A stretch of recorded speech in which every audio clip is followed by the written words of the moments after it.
当宋徽宗册封其为云南节度使、大理国王的消息传到段正言耳中时，这位年轻的国王无比激动。这一年是1117年，也是大理国建立后的整整第180个年头。180年以来，这个统治着云南、缅北与黔西的地方政权连续12次上书宋朝皇帝，希望能得到中原王朝的正式承认。此时，段家近200年的努力终于得到了回报。不过，对于缅北而言，这一天只是他不断向中国靠拢的路上的一个起点。今日的缅甸是面积近68万平方公里的领土大国。不过，同印度类似，缅甸地区在历史上的绝大多数时间内，并非是一个统一的国家。在散装的缅甸当中，缅甸北部与东部的大片领土又同中国有着千丝万缕的联系。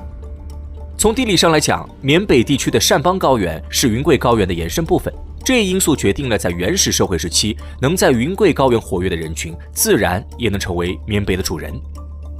在缅北历史上，第一个建立的成熟政权就是受到唐朝册封的南诏国。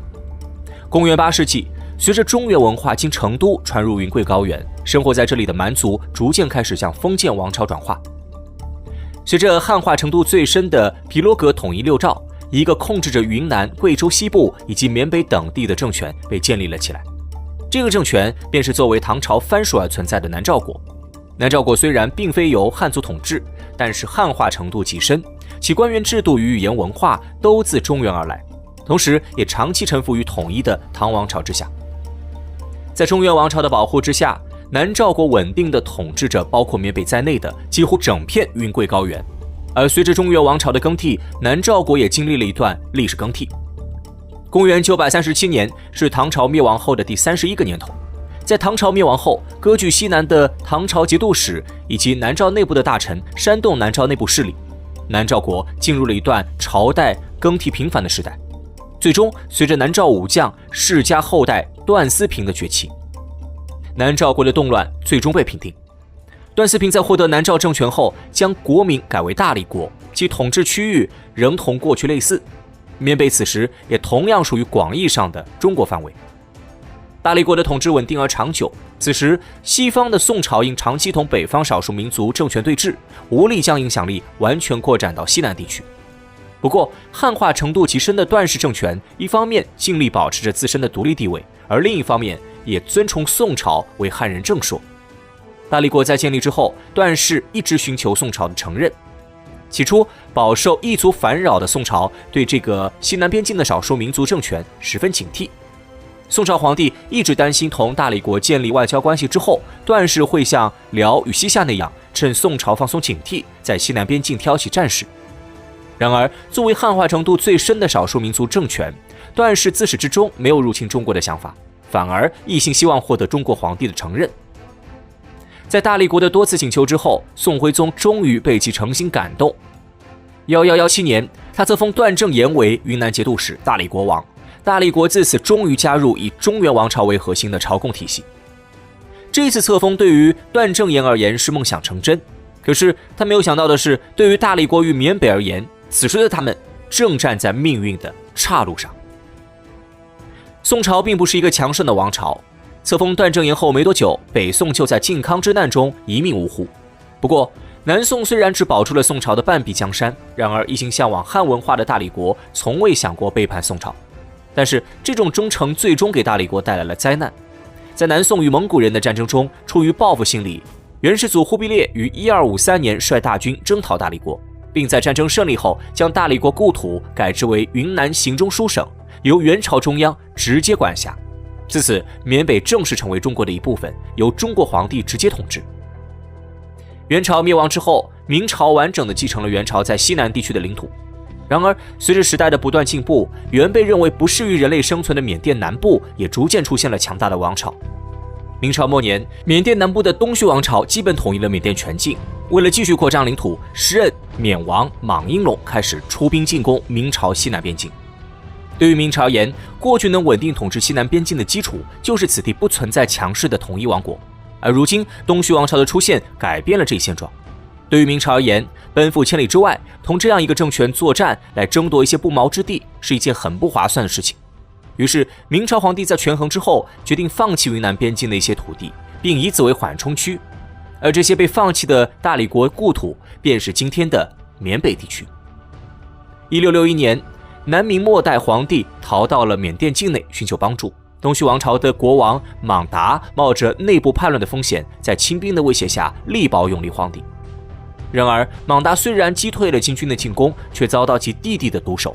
新任缅王将永历皇帝交给了当时镇守云南的吴三桂。而包庇明朝皇帝一事虽然令清廷不悦，但是也并没有对清缅关系产生根本性的影响。不过，明朝皇帝逃往缅甸境内，为日后的一些故事埋下了伏笔。实际上，在明清两代，中国对西南地区的统治都极为有限。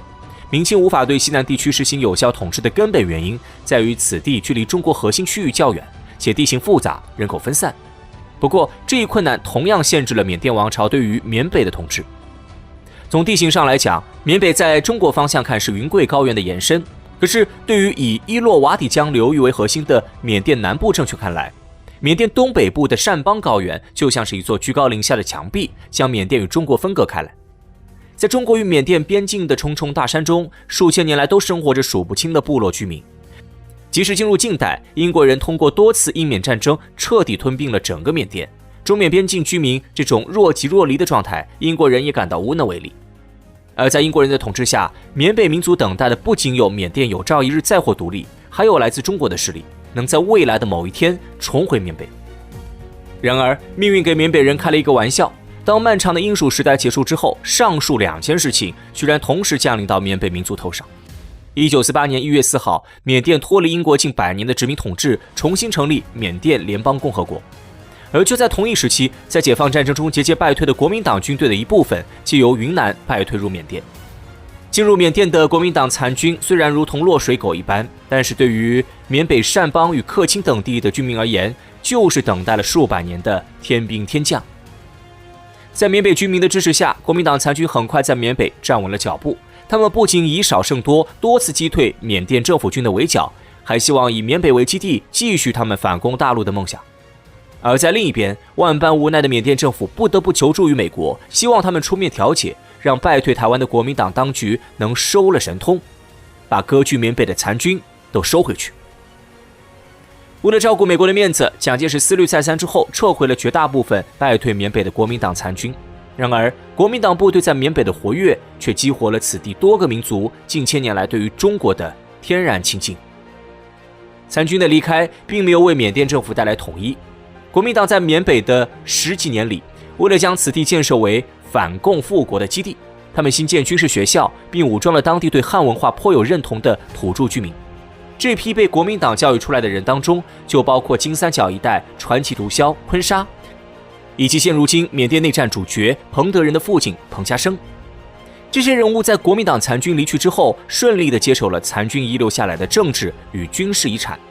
虽然其战斗力不及国民党军队，但是在依然处在现代化的缅甸政府军面前，依然是难以战胜的存在。不过，缅北独立势力毕竟不是受国际广泛承认的政权，因此如果缺乏后台支持，那么被更加强大的缅甸政府消灭就只是一个时间问题。正因为如此，在国民党离开之后，缅甸分裂势力在抵抗缅甸政府的同时，也开始积极寻求新中国的帮助。当我们来到缅甸街头，会发现此处的居民说汉语、写汉字，就连日常生活中使用的都是来自中国的人民币。然而，在小中华背后，近年来缅北地区针对中国人的电信诈骗势力也是愈发猖獗。事实上，针对中国人的有组织犯罪，并非是全部缅北武装集团的本意。然而，当事情发展到今天这种程度，国民党残军在此地留下的烂摊子要负责，缅甸政府与缅北分裂势力的博弈，也是导致如今现状的重要原因。在二战结束后，缅甸北部如何从毒枭聚集的金三角迈向专坑中国人的电诈大本营？我们下期再见。